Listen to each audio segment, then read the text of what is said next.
So guys welcome back to micro classes. This is Rahul and आज discuss करेंगे MEd के बारे में।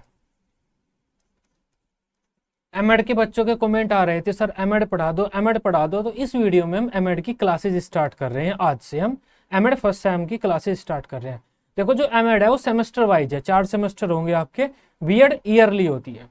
तो चाहे हम सीसीएसयू की बात करें, चाहे हम एमएसयू की बात करें, अभी एमएड के एडमिशन चल रहे हैं। आई होप आपने एडमिशन ले लिया होगा। तो एडमिशन लेने के बाद आपके मन में एक डाउट होता है, सेमेस्टर वाइज है तो फर्स्ट सेम में हमारे कौन कौन से सब्जेक्ट होंगे। देखो फर्स्ट सेम में आपके 4 सब्जेक्ट होंगे।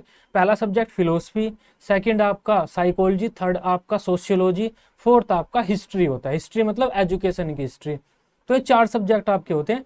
सिलेबस वाली वीडियो में मैंने आपको अच्छे से बताया हुआ है कि हमारे फर्स्ट सेम में कौन कौन से सब्जेक्ट होते हैं, वो अच्छे से मैंने आपको समझाया हुआ है। समझ में आ रही है बात।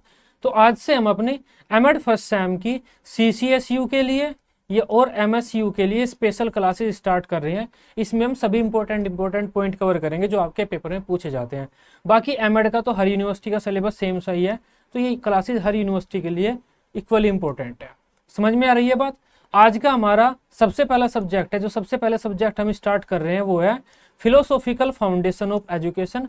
एमएड फर्स्ट सेम का सबसे पहला सब्जेक्ट होता है। CC1 इसे हम कह देते हैं, फिलोसॉफिकल फाउंडेशंस ऑफ एजुकेशन, मतलब शिक्षा के दार्शनिक आधार। यह हमारा दर्शन शास्त्र वाला विषय है।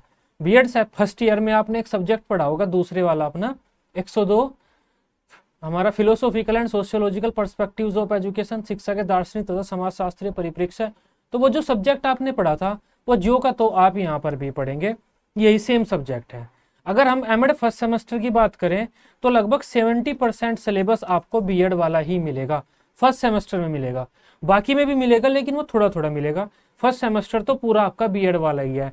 कुछ चीजें आपको एक्स्ट्रा पढ़नी पड़ेंगी एमएड में, और जो बीएड वाले कॉन्सेप्ट एमएड में है थोड़ा एक्सप्लेनेशन तगड़ी है उनकी, व्यापक रूप में आपको पढ़ने पड़ेंगे। बीएड में आपने में छोटे छोटे पढ़े थे। तो इस तरह से कुछ आपको तैयारी करनी होती है, और कुछ ये चीजें होती हैं, ये डिफरेंस होता है आपका एमएड और बीएड में। तो आज से हम अपनी एमएड फर्स्ट सेमेस्टर की क्लासेस स्टार्ट कर रहे हैं। आज का हमारा टॉपिक रहेगा दर्शन, फिलोसफी क्या होता है। तो ये सब्जेक्ट हमारा दर्शन शास्त्र है, इसमें हम दर्शन वगैरह के बारे में पढ़ेंगे। तो इंपॉर्टेंट क्वेश्चन है दर्शन क्या होता है। इसके अलावा पेपर में क्वेश्चन इस तरह से भी आ जाता है कि दर्शन की निर्देशात्मक सिद्धांत और उदार अनुशासन के रूप में व्याख्या कर दीजिए। देखो मैं दिखा देता हूँ आपके पेपर में किस तरह से क्वेश्चन आते हैं। एमएड में भी आपके बीएड की तरह ही लॉन्ग क्वेश्चन आते हैं, शॉर्ट आते हैं, और आपके वेरी शॉर्ट आते हैं। जैसे बीएड में था पैटर्न वैसे ही रहेगा, बिल्कुल बस उल्टा हो जाएगा। एमएड में पहले वेरी शॉर्ट मिलेंगे आपको पेपर में, उसके बाद शॉर्ट और लास्ट में लॉन्ग मिलेंगे। पेपर में आपकी मर्जी है, लॉन्ग पहले करें आप चाहे वेरी शॉर्ट पहले करें। लॉन्ग क्वेश्चन में आपको 6 पेज भरने होंगे यहाँ पर, शॉर्ट क्वेश्चन में आपको 3 पेज भरने होते हैं, और वेरी शॉर्ट क्वेश्चन में आपको पूरा 1 पेज भरना होता है। ये थोड़ा सा चेंज होगा आपका एमएड में। वहां पर बीएड में आप वेरी शॉर्ट में 1-2 लाइन लिखते थे, लेकिन यहाँ पर पूरा 1 पेज भरना होगा। शॉर्ट में 3 पेज भरने होंगे, और लॉन्ग में आपको 6 पेज भरने होंगे। इस चीज का ध्यान रखना एमएड में, जब भी आप कोई भी एग्जाम दे अपना कॉपी चेक करें। इस तरह से करके आपके लगभग 28 पेज भर जाते हैं, जो कि आपके काफी रहते हैं। तो आज का हमारा टॉपिक है दर्शन क्या होता है। तो दर्शन के बारे में इस तरह के क्वेश्चन आपके पेपर में आएंगे कि दर्शन का क्या अर्थ है, या फिर ऐसे भी आ जाएगा फिलोसफी शब्द की व्याख्या कर दीजिए, ऐसा भी आ सकता है। दर्शन की उदार अनुशासन के रूप में व्याख्या कीजिए, वेरी शॉर्ट में आया हुआ है। दर्शन की निर्देशात्मक सिद्धांत के रूप में व्याख्या कीजिए, यह वेरी शॉर्ट में आया हुआ है। तो देखा, इसे आप 2-3 लाइनों में नहीं लिख सकते, आपको 1 पेज कम से कम भरना पड़ेगा। तो इस तरह के क्वेश्चन आपके पेपर में आते हैं। लॉन्ग क्वेश्चन नहीं आता इस टॉपिक से, दर्शन से। उसी तरह से हम हल्का सा इसे पढ़ लेंगे। बाकी एमएड के आपके नोट्स रेडी हो गए हैं, नोट्स की बच्चे क्वेरी कर रहे हैं। जो बच्चे एमएड के नोट्स लेना चाहते हैं इस नंबर पर कॉन्टैक्ट कर सकते हैं, 9528219270। एक चीज मैं क्लियर कर दूं, मार्केट में स्पेशल यूनिवर्सिटीज के लिए कोई भी बुक नहीं मिलेगी आपको, कोई भी, न तो कोई मॉडल मिलेगा, न क्वेश्चन बैंक मिलेगा, न आपको कोई प्रॉपर बुक मिलेगी। एमएड की बुक मिलेगी जो हर यूनिवर्सिटी में लगी हुई होगी, प्रॉपर आपके सिलेबस की नहीं मिलेगी अगर प्रॉपर आपको चाहिए।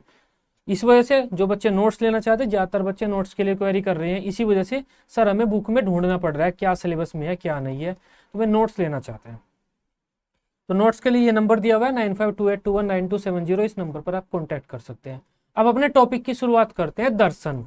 देखो दर्शन, आप दर्शन किसे कहते हैं, दर्शन शास्त्र भी हम इसे कह देते हैं, फिलोसफी। एक सब्जेक्ट है जो हमारे स्कूलों वगैरह में, कॉलेजों में पढ़ाया जाता है। तो दर्शन क्या होता है वो समझो पहले। ये मैंने आपको बीएड में पढ़ा दिया था, अगर आपने बीएड में पढ़ लिया होगा तो यहाँ पर आपको ज़्यादा दिक्कत नहीं होगी समझने में। अलग अलग सब्जेक्ट हैं, अलग अलग सब्जेक्ट में जैसे मैथ सब्जेक्ट है हमारा, मैथ सब्जेक्ट में गणित के बारे में, संख्याओं के बारे में पढ़ते हैं हम। केमिस्ट्री में केमिकल वगैरह के बारे में पढ़ते हैं। फिजिक्स में हम पढ़ते हैं हमारा भौतिक समाज संसार कैसे है उसके बारे में पढ़ते हैं, क्या क्या घटनाएं घटित हो रही है और क्यों घटित हो रही है, ये हम फिजिक्स में पढ़ते हैं। ठीक इसी तरह से हमारा एक सब्जेक्ट है दर्शन। दर्शन में हम क्या पढ़ते हैं, देखो दर्शन में हम ज्ञान ध्यान की बातें करते हैं। ज्ञान ज्ञान क्या होता है, जैसे भगवान है या नहीं, हम इस दुनिया में क्यों आए हैं, हमारा उद्देश्य क्या है, हमें किसने पैदा किया है, कर्म क्या होते हैं, आत्मा परमात्मा क्या होता है। दर्शन एक ऐसा सब्जेक्ट है जिसमें हम इन सब तथ्यों के बारे में ज्ञान प्राप्त करते हैं, इन सब तथ्यों के बारे में चिंतन मनन करते हैं। ये होता है दर्शन सब्जेक्ट। आसानी से आप समझ पाए होंगे दर्शन होता क्या है। अब दर्शन की बात कर लेते हैं, पेपर में आपको कैसे लिखना है। देखो एमएड के बारे में थोड़ा सा और बता देता हूँ मैं आपको, ये चीजें आपको कोई नहीं बताता। एमएड और बीएड में डिफरेंस है। एमएड में, बीएड में जो हमने चीजें आपको आसानी से एक दो लाइन में समझा दी थी, एमएड में आपको एक्सप्लेन करनी है। क्योंकि एमएड में आपको डायरेक्ट बुक से रट के नहीं लिखना है, पढ़ लेना है, फिर अपने शब्दों में उसे एक्सप्लेन करना है। क्योंकि एमएड में आप रिसर्च, एमएड जो है एक रिसर्च प्रोग्राम है, एमएड में आप रिसर्च करते हैं, एज ए रिसर्चर एमएड करते हैं। तो अगर आप एज ए रिसर्चर किसी सब कोर्स को कर रहे हैं तो आपसे उम्मीद की जाती है उसके जो टॉपिक वगैरह हैं उनके बारे में अपने विचार दें, कुछ नए विचार दें, अपने दिमाग के अकॉर्डिंग उसका चिंतन मनन करें, विश्लेषण करें। तो एक चीज मैं यहाँ पर बता देता हूँ आपको, दर्शन और फिलोसफी, बीएड में मैंने आपको बताया था फिलोसफी को दर्शन बोलते हैं, लेकिन ऐसा नहीं है। फिलोसफी को हम दर्शन कभी नहीं कह सकते। फिलोसफी का अपना एक अलग मतलब होता है और दर्शन का अपना एक अलग अर्थ होता है। कभी भी कोई हिंदी का वर्ड है और कोई इंग्लिश का वर्ड है, बिल्कुल सिमिलर में नहीं मीनिंग देते। हिंदी का वर्ड अलग मतलब देता है, इंग्लिश का वर्ड अलग मतलब देता है, लेकिन हल्के फुल्के से जब उनका मीनिंग मैच कर जाता है तो हम उन्हें एक साथ रख देते हैं। तो दर्शन को हम फिलोसफी कह देते हैं, लेकिन दर्शन का अपना अलग अर्थ है, फिलोसफी का अपना अलग अर्थ है। आप चाहे नेट पे डालकर सर्च कर सकते हैं इसे। कभी कभी ये क्वेश्चन भी आ जाता है आपके पेपर में कि दर्शन किसे कहते हैं, फिलोसफी किसे कहते हैं, इन दोनों में अर्थ बता दीजिए। तो दर्शन का मतलब तो ये होगा, अभी बता दूंगा मैं आपको, जब इसे पढ़ाऊंगा ना तो उसमें मैं आपको बता दूंगा ये क्या होता है। थोड़ा सा इसके अर्थ देख लेते, दर्शन का अर्थ क्या होता है। दर्शन हम किसे कहते हैं, हम किसे कहेंगे कि ये व्यक्ति दर्शन कर रहा है। तो दर्शन के लिए अंग्रेजी भाषा में फिलोसॉफी शब्द का प्रयोग करते हैं। जो फिलोसफी शब्द है वो ग्रीक भाषा के दो शब्दों से मिलकर बनता है, फिलोस प्लस सोफिया। फिलोस का अर्थ तो हो जाता है प्रेम या अनुराग, और सोफिया का अर्थ होता है ज्ञान। तो अगर हम फिलोसफी शब्द का अर्थ देखें तो ज्ञान के प्रति प्रेम या ज्ञान के प्रति अनुराग, मतलब हम ज्ञान के प्रति अनुराग दिखा रहे हैं, प्रेम दिखा रहे हैं। किसी भी ज्ञान के प्रति जब हम प्रेम दिखाते हैं और ज्ञान प्राप्त करने का प्रयास करते हैं, कुछ खोजबीन करते हैं, ज्ञान प्राप्त करने की कोशिश करते हैं, उसे ही हम दर्शन कह देते हैं। अतः विभिन्न तत्वों के विषय में गहन चिंतन करके, मनन करके ज्ञान प्राप्त करने को दर्शन कहा जाता है। देखो सामान्य रूप में हम क्या कहते हैं, व्यापक रूप से थिंकिंग को, जब हम ब्रॉड थिंकिंग करते हैं उसे दर्शन कहेंगे। जब आप बैठे हुए हैं किसी चीज के बारे में सोच रहे हैं, चिंतन मनन कर रहे हैं, उसे हम कहते हैं दर्शन करना। किसी भी चीज के बारे में चिंतन मनन करके गहन सोच विचार करना, उसका विश्लेषण करना, विचार विमर्श करना, उस पर चिंतन मनन करना, अमूर्त चिंतन करना, किसी तथ्य के बारे में भी सोच विचार करते हैं, उससे आपको ज्ञान की प्राप्ति होती है, उसे हम दर्शन कहते हैं। तो दर्शन एक ऐसी प्रक्रिया है जिसके द्वारा आप सूक्ष्म रूप से चिंतन करते हैं, व्यापक रूप से आप चिंतन करते हैं और ज्ञान प्राप्त करते हैं। आप बालक हैं, कोई भी बालक है, कोई भी इंसान है, उसके जीवन में समस्या आती रहती है जगह जगह पर, तो वो उन समस्याओं के समाधान के लिए चिंतन मनन करता रहता है, व्यापक रूप से सोचता रहता है कि ये मेरे जीवन में ऐसा ही क्यों है, मेरे दोस्त के साथ तो ऐसा नहीं हुआ, ये मेरे जीवन में ही क्यों हो रहा है, या ये जो समस्या है, ये इतनी समस्या मेरे साथ आ रही है, मेरे सामने आ रही है, इनका कैसे समाधान होगा। तो जब हम चिंतन मनन करते हैं, सोचते विचारते हैं व्यापक रूप से, उसे हम क्या देते हैं, दर्शन, फिलोसफी। तो ये काम कौन करता है, हर व्यक्ति करता है। इसी वजह से शापनहावर एक हमारे दार्शनिक हुए हैं, शापनहावर इन्हें हम बोलते हैं, हावर। इन्होंने क्या कहा था, प्रत्येक व्यक्ति जन्मजात दार्शनिक है। क्यों कहा था, क्योंकि दर्शन क्या है, सोचने विचार करने, चिंतन मनन करके ज्ञान प्राप्त करने की प्रक्रिया। हर कोई व्यक्ति, बालक जिस भी स्थिति में होता है, कुछ ना कुछ सोचता विचारता रहता है, गहन चिंतन करता रहता है अलग अलग चीजों के बारे में और ज्ञान प्राप्त करता है, तो वो दर्शन है। अगर मेरे सामने कोई वस्तु रखी हुई है, उसके बारे में चिंतन मनन कर रहा हूँ, मैं समझने की कोशिश कर रहा हूँ ये क्या है, ये क्यों है, ये ऐसे ही क्यों है, वो क्या कर रहा हूँ मैं, दर्शन कर रहा हूँ। समझ में आई बात। तो अगर दर्शन शब्द के अर्थ की बात करें हम व्यापक रूप से, तो किसी भी तथ्य के बारे में, किसी भी चीज के बारे में सोच विचार करके, चिंतन मनन करके ज्ञान प्राप्त करने को हम दर्शन कहते हैं। ये दर्शन का अर्थ हो जाता है। अगर हम फिलोसफी और दर्शन का अर्थ अलग अलग करें, तो फिलोसफी का अर्थ तो यही हो जाता है जो मैंने आपको बताया कि ज्ञान के प्रति प्रेम दिखाते हैं। दर्शन दृश्य धातु से बना है। दर्शन जो शब्द है वो दृश्य धातु से बना है, जिसका मतलब होता है देखना। मतलब हम सूक्ष्म रूप से उन चीजों को देखना चाहते हैं जिन्हें हम इन दोनों आंखों से देख नहीं सकते। मतलब व्यापक रूप से हम तथ्यों के बारे में ज्ञान प्राप्त करना चाहते हैं, व्यापक रूप से चिंतन मनन करना चाहते हैं तथ्यों के बारे में, और उस जो वस्तु हमारे सामने है या जो वस्तु हमारे सामने नहीं है उनके बारे में भी, उन चीजों को देखना चाहते हैं जिन्हें हम इन दोनों आंखों से नहीं देख सकते। ये होता है दर्शन, सूक्ष्म रूप से चीजों को देखना। जो वस्तु हमारे सामने है उसे, उसकी उन चीजों को देखना, उसके उन तथ्यों को समझना जो हमें दिखाई नहीं दे रहे।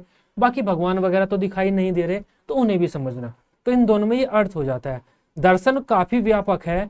फिलोसफी का मतलब तो बस यही है, ज्ञान प्राप्त करना है, लेकिन दर्शन का अर्थ काफी व्यापक है। भगवान हर जगह से जुड़ा हुआ है दर्शन का अर्थ।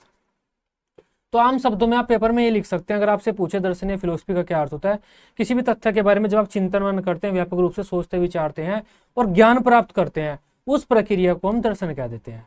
वास्तव में दर्शन एक ऐसा विषय है जिसका उद्देश्य गहन सोच, चिंतन मनन, विश्लेषण, तार्किक विचारों के माध्यम से सत्य ज्ञान की खोजबीन करना है, सत्य की खोजबीन करना है। इसमें हम विभिन्न भौतिक अथवा आध्यात्मिक तथ्यों के बारे में खोजबीन करते हैं, तर्क वितर्क करते हैं, चिंतन मनन करते हैं, जिससे हम उन तथ्यों के बारे में ज्ञान प्राप्त करने का प्रयास करते हैं। मतलब जिन तथ्यों के बारे में खोजबीन कर रहे हैं उनके बारे में ज्ञान प्राप्त करना चाहते हैं। इस प्रकार कहा जा सकता है वास्तविक सत्य या वास्तविक रूप से ज्ञान की प्राप्ति को हम दर्शन कह देते हैं। जब भी आप किसी भी तथ्य के बारे में चिंतन मनन करते हैं उसे हम दर्शन कह देते हैं। आम भाषा में आप ये कह देते हैं, ठीक है। सर्वपल्ली राधाकृष्ण ने भी यही कहा कि यथार्थ के स्वरूप की तार्किक विवेचना करना ही दर्शन है। ये आप डेफिनेशन लिख देना। थोड़ा सा दर्शन के बारे में बता देता हूँ। देखो, दर्शन हमारा ओल्डेस्ट सब्जेक्ट है। जितने भी सब्जेक्ट है ना, उसमें दर्शन और गणित को हम ओल्डेस्ट मानते हैं। उसमें भी सबसे ज्यादा पुराना दर्शन सब्जेक्ट मानते हैं। पहले कुछ लोग पैदा हुए होंगे, वे लोग जब भी उन्होंने कुछ सोचना समझना शुरू किया, अरे यार ये पेड़ छोटा बड़ा क्यों हो रहा है, या बारिश क्यों हो रही है, कुछ भी उन्होंने सोचना समझने की कोशिश करी होगी, उसके बारे में चिंतन मनन किया होगा, ये बारिश क्यों हो रही है, कभी कभी होती है और कभी नहीं होती है, वो क्या है, उन्होंने दर्शन ही किया होगा। तो दर्शन सब्जेक्ट पहले सबसे पुराना है। जब भी किसी ने सोचना समझना शुरू किया होगा वो दर्शन ही किया होगा। ज्यादातर जो हमारे विज्ञान निकले हैं वे दर्शन से ही निकले हैं। तो कुछ लोग इकट्ठा हुए जो इस भौतिक संसार के बारे में सोचते थे, उन्होंने अपना भौतिक विज्ञान बना लिया। कुछ लोग इकट्ठा हुए जो हमारे इंसानों के बारे में सोचते थे कि इंसान ऐसी प्रकृति क्यों करता है, हमारे विचार ऐसे क्यों है, अलग अलग इंसान अलग अलग क्यों है, मानव की, हमारे इंसान के रूप में मानव की वो अध्ययन करते थे, तो उन्होंने अपना मनोविज्ञान के रूप में अलग सब्जेक्ट बना लिया। कुछ लोग केमिकल वगैरह के बारे में चिंतन मनन करने लगे, तो केमिस्ट्री के रूप में उन्होंने अपना अलग सब्जेक्ट बना लिया। तो ज्यादातर सब्जेक्ट दर्शन शास्त्र से ही निकले हैं। इसी वजह से हम दर्शन को विज्ञानों का विज्ञान भी बोलते हैं। हमारा जो अगस्त कोम्ट है और अरस्तु, उन दोनों ने ये बात कही है कि दर्शन विज्ञानों का विज्ञान है, क्योंकि ज्यादातर विज्ञान हमारे दर्शन शास्त्र से निकले हैं। तो दर्शन हम कह सकते हैं काफी पुराना सब्जेक्ट है, इसी में से निकले हैं। सामान्य रूप से जब भी हम किसी चीज के बारे में चिंतन मनन करते हैं, विचार विमर्श करते हैं, उसे हम दर्शन कह देते हैं। लेकिन वर्तमान समय में हम दर्शन में पता है किस किस तथ्य का अध्ययन करते हैं, किस किस तथ्य के बारे में विचार विमर्श करते हैं व्यापक रूप से। जैसे हमारे भगवान क्या है, आत्मा परमात्मा क्या होता है, ये जो हमारे आध्यात्मिक बातें होती हैं, भौतिक आध्यात्मिक ये जो बातें होती हैं, व्यापक गहन बातें, इनका अध्ययन करते हैं हम दर्शन शास्त्र इस सब्जेक्ट में। जैसे भगवान है या नहीं है, देखो नॉर्मल रूप में तो हम किसी भी चीज का अध्ययन करेंगे, चिंतन मनन करेंगे, वो दर्शन शास्त्र है, उस प्रक्रिया को हम दर्शन ही कहते हैं। चाहे हम फिजिक्स से संबंधित किसी तथ्य का विचार विमर्श कर रहे हैं तो वो भी प्रक्रिया दर्शन ही कहलाएगी। लेकिन दर्शन से भी सब्जेक्ट अब धीरे धीरे अलग हो गए हैं। तो वर्तमान समय में दर्शन शास्त्र के पास क्या क्या बिंदु बच गए हैं अध्ययन के, या वर्तमान समय में दर्शन में हम किन किन तथ्यों का अध्ययन करते हैं, तो इन तथ्यों का अध्ययन करते हैं कि भगवान है या नहीं है, आत्मा है या नहीं है, पुनर्जन्म क्या होता है, मरने से पहले क्या होता है, हम पैदा क्यों हुए हैं, किस तरह से पैदा हुए हैं, भगवान को क्या जरूरत थी हमें पैदा किया, भगवान है भी या नहीं भी है, ये संसार किसने बनाया है। ये जो व्यापक व्यापक बातें होती है ना, बड़ी बड़ी बातें, ये आध्यात्मिक भौतिक सर्वव्यापक बातें जो होती हैं, इन सब का अध्ययन हम वर्तमान समय में दर्शन शास्त्र विषय के अध्ययन में करते हैं। आपने देखा भी होगा, जब चार दोस्त आपस में बैठे होते हैं, उनमें से कोई एक दोस्त बात करता है, अरे यार हमारे समाज के मूल्य हैं, समाज इंसान के रूप में हम पैदा हुए हैं, हमें ये सब कर्तव्य है, हमारे ये सब काम हमें करना चाहिए। तो दूसरा दोस्त कह देता है यार ज्यादा दार्शनिक मत बन, चुपचाप धरा रहो। तो वो जो बड़ी बड़ी बातें करना, ये व्यापक सर्वव्यापक जो ये बातें होती हैं, सार्वभौमिक बातें, इनके ऊपर जब हम चिंतन मनन करते हैं, ये सब हमारे दर्शन शास्त्र में आ जाता है। तो वर्तमान समय में दर्शन शास्त्र में हम इन तथ्यों का अध्ययन करते हैं। पहला, हम कौन है, मैं कौन हूं, क्यों पैदा हुआ हूं, क्या जरूरत थी जो मैं पैदा हो गया, हम आए कहाँ से हैं। तो इन सब चीजों से देखो हमारे यहाँ दार्शनिक जुड़े हैं, काफी सारे हमारे यहाँ दार्शनिक हैं, इनके मैंने फोटो लगाए हुए हैं। हमारा क्या अस्तित्व है, परमात्मा का क्या अस्तित्व है, क्या परमात्मा है या नहीं है, आत्मा क्या है, अगर आत्मा है तो उसका स्वरूप कैसा है, क्या वो भगवान से जुड़ी हुई है, अगर जुड़ी हुई है तो वो कैसे जुड़ी हुई है, अगर जुड़ी हुई थी तो वो अलग क्यों हुई, ये सब तथ्य है। इस तरह की चीजों का हम अध्ययन करते हैं दर्शन शास्त्र विषय में। स्वर्ग क्या है, नर्क क्या है, मोक्ष, पुनर्जन्म, ये सब क्या होता है, कोई भी वस्तु है वह क्या है, क्यों है और किसने बनाई, यह संसार क्या है, किसने बनाया, इसका मूल तत्व क्या है, किस तत्व से ये बना है, मनुष्य का जीवन क्यों है, हमारा क्या अस्तित्व है, क्या महत्व है हमारा, जब जीवन में हम क्यों आए, अगर हम आ गए तो हमारा क्या उद्देश्य है, अब क्या क्या कर्म हमें करने चाहिए। संसार, हम संसार के बारे में भी अध्ययन करते हैं दर्शन शास्त्र में, कि संसार के क्या क्या हमारे, हम संसार के रूप में, संसार में हम पैदा हुए, हमारे क्या औचित्य हैं, क्या मूल्य वगैरह है। यहीं से हमारा समाज शास्त्र भी निकल गया, ज्यादातर सारे सब्जेक्ट निकले हैं संसार के बारे में, समाज के बारे में जब तथ्य करते हैं, अध्ययन करते हैं, तो वहां से समाज शास्त्र बन जाता है। तो ये हमारा दर्शन शास्त्र सब्जेक्ट है। देखो दर्शन शास्त्र एक बहुत ही व्यापक सब्जेक्ट है। 12वीं करने के बाद, 12th के बाद आप चाहे कुछ भी करें, बीटेक कर रहे हैं आप, डॉक्टरी का कोई कोर्स कर रहे हैं, बीएड कर रहे हैं, या भी आप बीएससी कर रहे हैं, कुछ भी कर रहे हैं, वहां पर आप जब हायर एजुकेशन में जाएंगे ना, तो सबसे लास्ट का जो कोर्स मिलेगा आपको, वो मिलेगा पीएचडी। पीएचडी मिलता है आपको, पीएचडी मिलता है। पीएचडी क्या होता है, डॉक्टरेट ऑफ फिलोसफी, मतलब फिलोसफी से ही आपको पढ़ाई करनी पड़ेगी आखिरी में जाकर, चाहे आप डॉक्टरी कर रहे हो, चाहे कुछ भी, किसी भी लाइन में आप हो, आपको लास्ट में जाकर पीएचडी ही करनी पड़ती है। क्योंकि व्यापक ज्ञान को हम दर्शन बोलते हैं। पीएचडी में आप ज्ञान की खोज करते हैं, किसी भी फील्ड में पीएचडी में ज्ञान की रिसर्च की खोज, रिसर्च ही तो करते हैं, खोज करते हैं, ज्ञान की खोज करने को ही हम दर्शन कह देते हैं। इसी वजह से ऐसा कोर्स जिसमें हम ज्ञान की खोज कर रहे हैं, रिसर्च कर रहे हैं, उसे पीएचडी कहा जाता है। पीएचडी क्यों, फिलोसफी क्यों, क्योंकि फिलोसफी ज्ञान की खोज करने को ही हम कहते हैं, इस वजह से। तो फिलोसफी एक व्यापक टर्म है। सामान्य भाषा में तो हम किसी भी तथ्य के बारे में चिंतन मनन करना, खोजबीन करने को फिलोसफी कह देते हैं।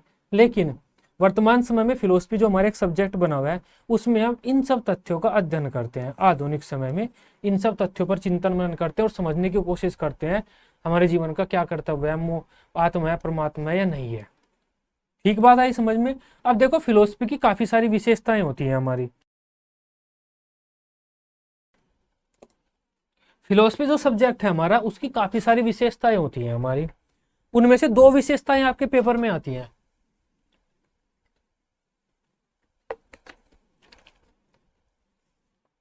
ज्यादा नहीं आती, ज्यादा आती है तो ज्यादा आपको पढ़ाते हैं हम।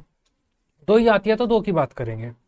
पहली आती है कि दर्शन एक निर्देशात्मक सिद्धांत है। इसकी व्याख्या कर दीजिए।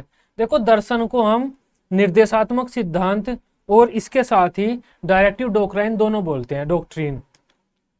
दर्शन एक निर्देशात्मक सिद्धांत भी है और हमारा उदार अनुशासन भी है। ये लाइन आपको हमेशा देखने के लिए मिलेगी नेट पर, आप जब सर्च करेंगे या एमएड में जब आप आगे पढ़ेंगे, पीएचडी करेंगे, कि शिक्षा दर्शन या फिर दर्शन निर्देशात्मक सिद्धांत और उदार अनुशासन दोनों है। तो दर्शन का निर्देशात्मक सिद्धांत के रूप में क्या अर्थ होता है, दर्शन का उदार अनुशासन के रूप में क्या अर्थ होता है, वो हमें बताना होता है। देखो दर्शन एक निर्देशात्मक सिद्धांत है। निर्देशात्मक सिद्धांत को हम क्या बोलते हैं, डायरेक्टिव डॉक्ट्रिन बोलते हैं। निर्देशात्मक, डायरेक्टिव प्रिंसिपल भी आप कह देते हैं। डायरेक्टिव का मतलब क्या होता है, डायरेक्शन देना, निर्देश देना। सब्जेक्ट, अलग अलग जो सब्जेक्ट होते हैं, सब्जेक्ट 2 तरह के होते हैं। पहला होता है निर्देशात्मक, दूसरा होता है निश्चयात्मक। निर्देशात्मक मतलब डायरेक्टिव, आपको डायरेक्शन देगा।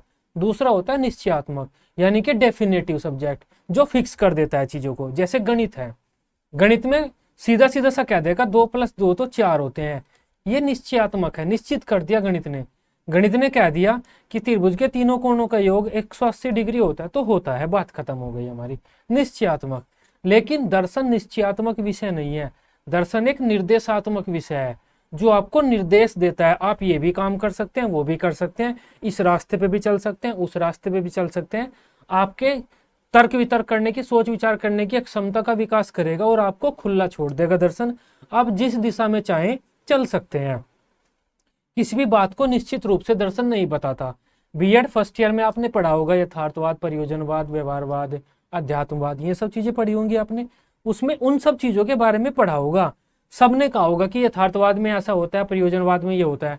दर्शन शास्त्र ने ये नहीं कहा होगा कि यथार्थवाद ही सही है, अध्यात्मवाद बिल्कुल गलत है, आदर्शवाद गलत है, ऐसा नहीं कहा होगा।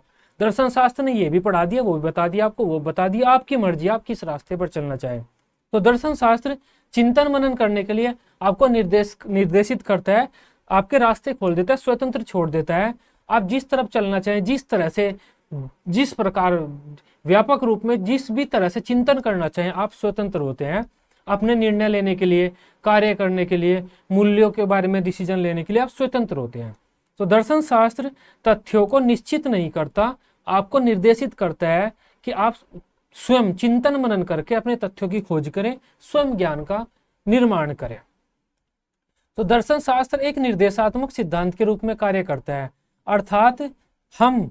अर्थात यह, इसमें यह कर लेना, अर्थात यह हमें कुछ सीखने के लिए तथा करने के लिए निर्देशित करता है। तो दर्शन क्या है? निर्देशात्मक सिद्धांत है जो हमें कुछ करने के लिए निर्देशित करता है, अर्थात ये हमें दिशा दिखाता है, अर्थात ये हमें ज्ञान प्राप्त करने के लिए तथा विकसित होने के लिए निर्देशित करता है।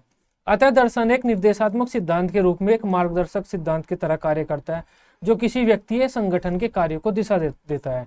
यह एक आधारभूत विश्वास और मूल्य है जो निर्णय लेने और कार्यों को करने के लिए हमें निर्देशित करता है। जैसे हमारा दर्शन मोक्ष प्राप्ति पर बल देता है, जो हमारे कार्यों को निर्देशित करता है तथा हमें दिशा दिखाता है कि हमें किस मार्ग पर चलना है। अब देखो, दर्शन में अलग अलग तथ्य हैं, अलग अलग कॉन्सेप्ट है, सबके बारे में बताया जाता है और ये आपको बस निर्देशित कर देगा कि आपको इस तरह से इस रास्ते पर ऐसे चलना है। आप स्वतंत्र हैं, आप कैसे चलें, उस रास्ते पर चलें या न चलें, या अपना रास्ता अलग बनाएं, तो आपके दिशा निर्देश देगा। जैसे हमने मोक्ष प्राप्ति के बारे में बता दिया कि मोक्ष प्राप्ति करनी है और आपको मोक्ष प्राप्ति के बारे में पता चल जाएगा, ठीक है मोक्ष प्राप्ति होती है, मैं मोक्ष प्राप्ति करूंगा। तो मोक्ष प्राप्ति के बारे में अलग अलग दार्शनिकों ने अलग अलग दर्शन, अलग अलग जो हमारे फिलोसफी भी अलग अलग होती है, दर्शन भी अलग अलग होते हैं। देखो, तो अलग अलग जो दर्शन हुए हैं उनमें अलग अलग बातें लिखी हुई हैं। तो आप स्वतंत्र है, आप किसको सही माने, किस तरह से चले, किस रास्ते पर चले। तो दर्शन शास्त्र आपको निर्देश दे देगा, आपकी मर्जी आप कैसे चले। इस प्रकार कहा जा सकता है कि दर्शन की विभिन्न प्रकृतियों में से उसकी एक प्रकृति उसका निर्देशात्मक होना भी है। इसकी इस प्रकृति के कारण ही यह हमारे विश्वासों, मूल्यों, मान्यता और कार्यों को आकार प्रदान करने में मदद करता है तथा हमें विभिन्न क्षेत्रों में निर्देशित करता है। अतः दर्शन निश्चयात्मक न होकर निर्देशात्मक होता है।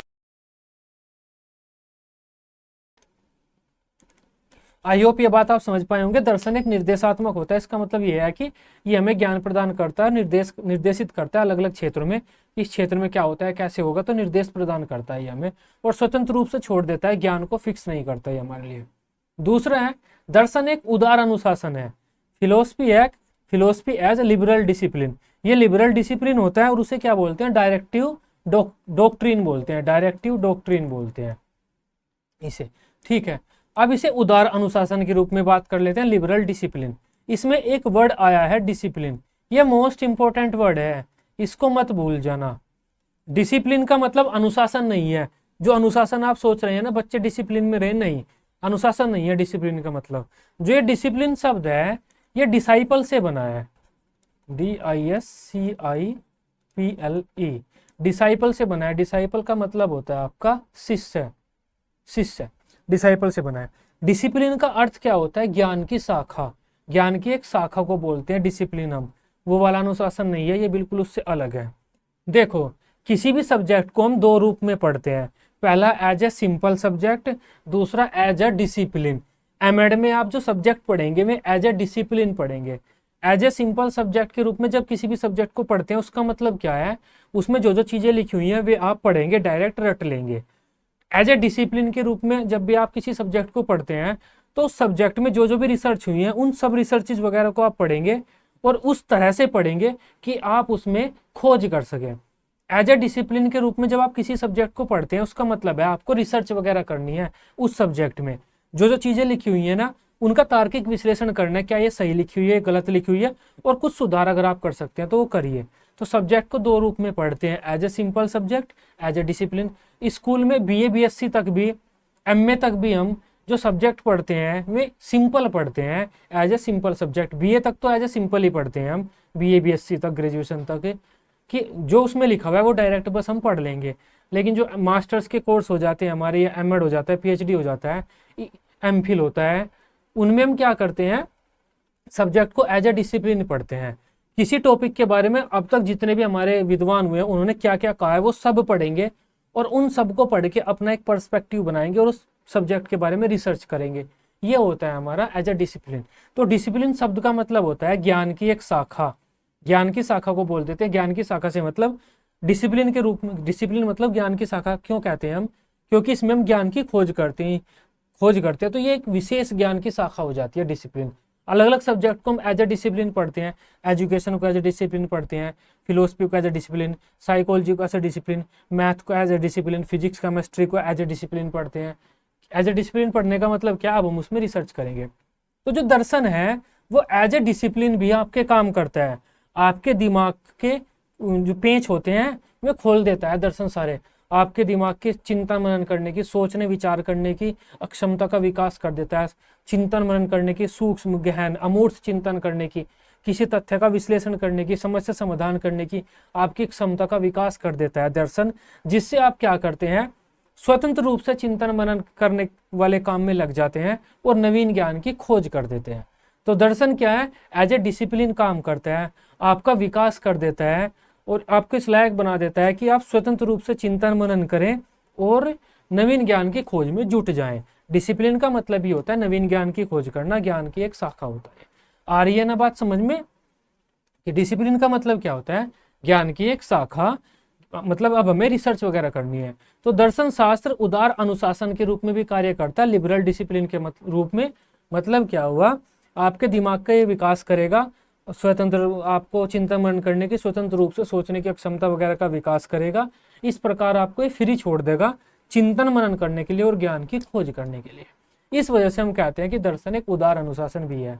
दर्शन एक उदार अनुशासन अर्थात लिबरल डिसिप्लिन के रूप में भी कार्य करता है। लिबरल डिसिप्लिन के रूप में का अर्थ क्या है, एक ऐसे अनुशासन, देखो अनुशासन से क्या लिखा हुआ है, ज्ञान की शाखा, मैंने लिख दिया है यहाँ पर भी। तो लिबरल डिसिप्लिन अनुशासन का क्या अर्थ होता है, ज्ञान की एक शाखा। दर्शन शास्त्र क्या करता है, कठोर नियमों और प्रतिबंधों के बजाय स्वतंत्रता और आलोचनात्मक सोच और लचीलेपन को बढ़ावा देता है। आलोचनात्मक चिंतन, स्वतंत्र रूप से चिंतन करने पर, लचीलेपन मतलब लचीले फिक्स नहीं, लचीलेपन का मतलब होता है फ्लेक्सिबल चीजें हैं, कुछ फिक्स नहीं है, इन चीजों को बढ़ावा देता है। इस तरह से लिबरल डिसिप्लिन के रूप में, अनुशासन के रूप में कार्य करता है, क्योंकि हमारा विकास कर देता है इस तरह का। अतः दर्शन उदार अनुशासन के रूप में हमें कठोर नियमों, प्रतिबंधों की अनुपस्थिति में मुक्त रूप में सोचने विचार करने के लिए प्रेरित करता है। इस प्रकार यह मुक्त सोच बौद्धिक अन्वेषण और खोजबीन को बढ़ावा देता है। तो दर्शन खोजबीन को बढ़ावा दे रहा है। किसी फील्ड में, किसी भी चीज के बारे में हम खोजबीन कर रहे हैं, रिसर्च कर रहे हैं, और रिसर्च करने को ही जब हम ज्ञान प्राप्ति करते हैं उसे ही तो हम एज ए डिसिप्लिन बोलते हैं। अतः कहा जा सकता है कि उदार अनुशासन के रूप में दर्शन आलोचनात्मक सोच को बढ़ावा देता है, दृष्टिकोण को व्यापक बनाता है और विभिन्न क्षेत्रों और जीवन के लिए प्रयुक्त बौद्धिक कौशलों को विकसित करता है। यह व्यक्तियों को मान्यताओं पर यह व्यक्तियों को विभिन्न मान्यताओं पर प्रश्न उठाने, तर्कों का विश्लेषण करने तथा तर्कपूर्ण राय बनाने के लिए और खोजबीन करने के लिए प्रेरित करता है। तो ये होता है हमारा दर्शन एज ए डिसिप्लिन। देखो दर्शन उदार अनुशासन भी है और हमारा निर्देशात्मक सिद्धांत भी है। निर्देशात्मक सिद्धांत का मतलब है दर्शन आपका विकास करेगा और आपको निर्देशित करेगा, ये भी रास्ता, ये भी रास्ता, ये भी रास्ता, आप इस रास्ते पर भी चल सकते हैं, आप इस रास्ते पर भी चल सकते हैं। जीवन में आगे बढ़ने के लिए अलग अलग रास्ते आपको दिखाएगा, निर्देशित करेगा। तो एक उदार अनुशासन आपका निर्देशात्मक सिद्धांत हुआ दर्शन, कि आपको निर्देशित कर रहा है किसी भी क्षेत्र में आप जा रहे हैं तो आप कैसे क्या करेंगे। दूसरा है उदार अनुशासन। उदार अनुशासन का मतलब है आपकी सोच का विकास करना है, सोच का विकास कर रहा है, चिंतन मनन करने कौशलों का विकास कर रहा है, स्वतंत्र रूप से सोचने की क्षमता का आपका विकास कर रहा है दर्शन। तो ये होता है हमारा दर्शन, एक उदार अनुशासन और निर्देशात्मक सिद्धांत। अब थोड़ा सा दर्शन शास्त्र की शाखाओं की बात करते हैं। देखो ये हम कल से पढ़ेंगे, नेक्स्ट जो क्लास होगी वो दर्शन शास्त्र की शाखाओं के बारे में होगी। बीएड में आपने दर्शन शास्त्र की 3 शाखाएं पढ़ी थी, एमएड में आप 6 शाखाएं पढ़ेंगे। तो ये हम कल बात करेंगे इनकी। दर्शन शास्त्र की 6 शाखाएं होती हैं, तत्व मीमांसा, ज्ञान मीमांसा, मूल्य मीमांसा, आचार मीमांसा, सौंदर्य मीमांसा और तर्क मीमांसा। तो ये आज की हमारी क्लास थी। आई होप आप इसे बेहतर तरीके से समझ पाए होंगे। दर्शन शास्त्र क्या होता है, क्या उसका अर्थ होता है, मैंने व्यापक रूप से आपको एक समझाने का प्रयास किया है। बीएड में मैंने आपको आसानी से कुछ शब्दों में बता दिया था दर्शन शास्त्र क्या होता है, लेकिन एमएड में आसानी से हम नहीं बता सकते। एमएड में आपके क्रिटिकल थिंकिंग पैदा करनी होगी हमें आपके अंदर। एमएड में आपको क्या करना है, तथ्यों को समझना है, पेपर में बस लिखते जाना है जो भी आपके दिमाग में रह जाता है। एमएड एक एज ए डिसिप्लिन करते हैं आप। एमएड में एक रिसर्च प्रोग्राम है, तो कॉन्सेप्ट्स को आपको क्लियर करते हुए चलना है। ठीक है, आई होप आप इस टॉपिक को समझ पाए होंगे। बाकी आपके कॉलेज के ग्रुप वगैरह बन गए होंगे, आपने एडमिशन लिया है तो आपके कॉलेज में ग्रुप बन जाता है, उस ग्रुप में आप शेयर कर सकते हैं इस वीडियो वगैरह को, अगर आप इसी तरह से एमएड की सभी सब्जेक्ट की क्लासेस वगैरह लेना चाहते हैं। बाकी जो बच्चे नोट्स लेना चाहते हैं, ये नंबर दिया हुआ है, इस नोट्स पर क्वेरी कर दीजिए। ठीक है, आई होप आप इस टॉपिक को बेहतर तरीके से समझ पाए होंगे। दर्शन क्या होता है, उदार, अनुशासन और निर्देशात्मक सिद्धांत के रूप में दर्शन का क्या अर्थ होता है। वीडियो अच्छी लगी हो आप इसे अपने बीएड ग्रुप, एमएड, अब तो एमएड बोलना पड़ेगा ना, तो वीडियो अच्छी लगी हो आप इसे अपने एमएड ग्रुप दोस्तों वगैरह में शेयर कर सकते हैं। इसी तरह से अपने सब्जेक्ट की सभी क्लासेस लेने के लिए आप इस चैनल को सब्सक्राइब कर सकते हैं। Till then, bye bye, take care.